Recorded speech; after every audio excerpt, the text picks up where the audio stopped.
Anatomia e fisiologia do sistema reprodutor masculino. Esse sistema apresenta órgãos externos e internos, os quais serão discutidos a seguir.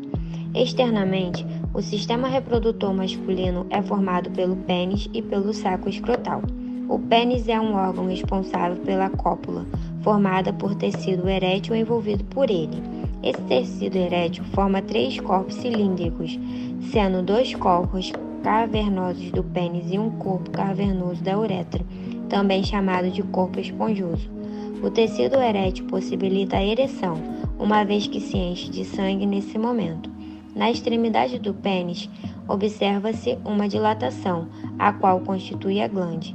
O interior do pênis é atravessado pela uretra, estrutura que permite a eliminação do sêmen e também da urina. No saco escrotal ou bolsa escrotal estão os testículos, os quais ficam suspensos na extremidade do cordão espermático. A localização dos testículos no saco escrotal é importante, pois garante que essas estruturas fiquem em um local com temperatura inferior àquela encontrada no restante do corpo. Normalmente, a temperatura no saco escrotal é cerca de 2 graus Celsius abaixo da temperatura corporal. Reconhecemos como órgãos internos pertencentes ao sistema reprodutor masculino o testículo, o epidídimo, o ducto deferente, ducto ejaculatório e a uretra, além das glândulas acessórias. Essas glândulas são responsáveis por produzir secreções que, junto com os espermatozoides, formam o sêmen. O testículo é a estrutura responsável por produzir o espermatozoide e a testosterona. Esse hormônio tem grande influência no desenvolvimento do corpo do homem, estando relacionado com a diferenciação sexual e o desenvolvimento de características sexuais secundárias, além, é claro, de seu papel na espermatogênese.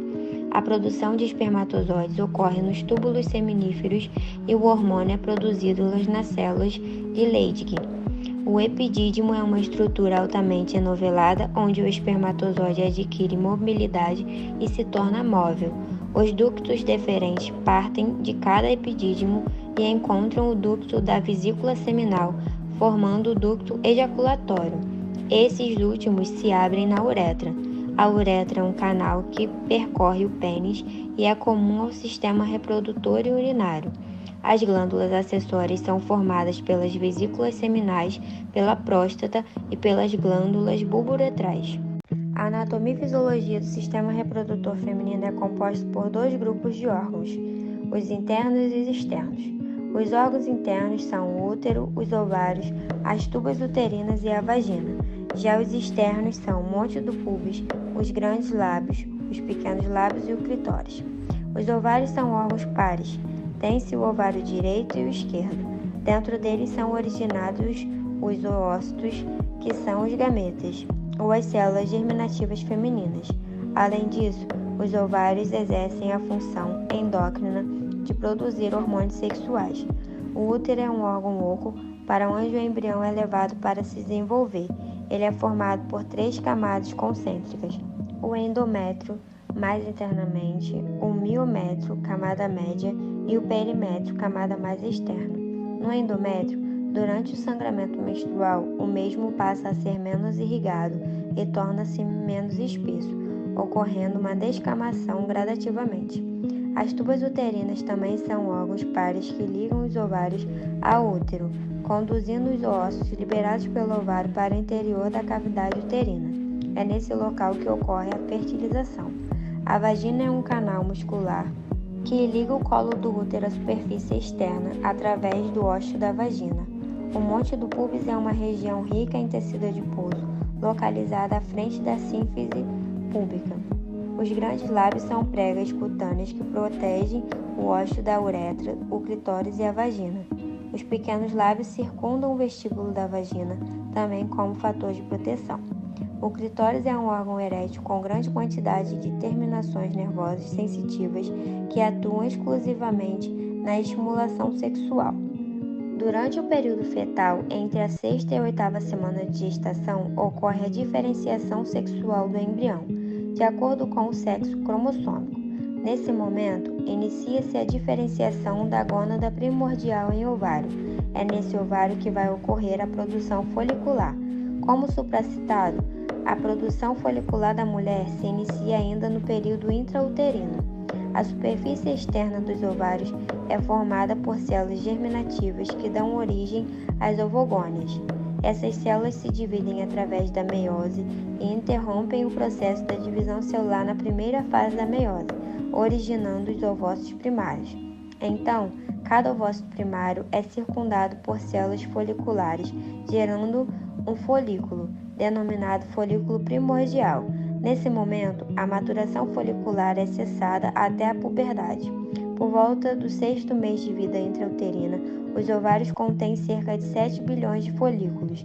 A partir desse ponto, muitos folículos sofrem atresia. Ao atingir a menarca, a mulher tem cerca de 300 mil folículos. Durante a puberdade, o hipotálamo inicia gradualmente a liberação do GnRH, que estimula a hipófise a secretar hormônios gonadotróficos, LH e FSH. Esses hormônios estimulam os ovários a produzir os hormônios sexuais femininos, levando à menarca, a primeira menstruação de uma mulher, que marca o início de sua vida reprodutiva. A menarca pode ocorrer entre 9 e 16 anos, com idade média no Brasil de 12 anos e 4 meses. Os primeiros ciclos menstruais costumam ser irregulares e podem permanecer assim por até 2 ou 3 anos. Chamamos de menacme o período fértil da mulher. Este intervalo de tempo ocorre entre a menarca e a menopausa.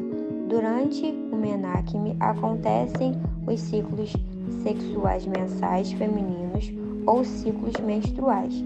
A duração média do ciclo menstrual é de 28 dias, variando entre 25 e 35 dias. Nesse período de 28 dias, existem 2 diferentes ciclos que ocorrem ao mesmo tempo, o ciclo ovariano e o ciclo endometrial. O primeiro dia da menstruação é o primeiro dia do ciclo menstrual mensal feminino. A menopausa é o período no qual há uma diminuição dos hormônios femininos a quase zero e o ciclo menstrual é cessado. Isso ocorre entre 40 e 50 anos devido ao esgotamento ovariano.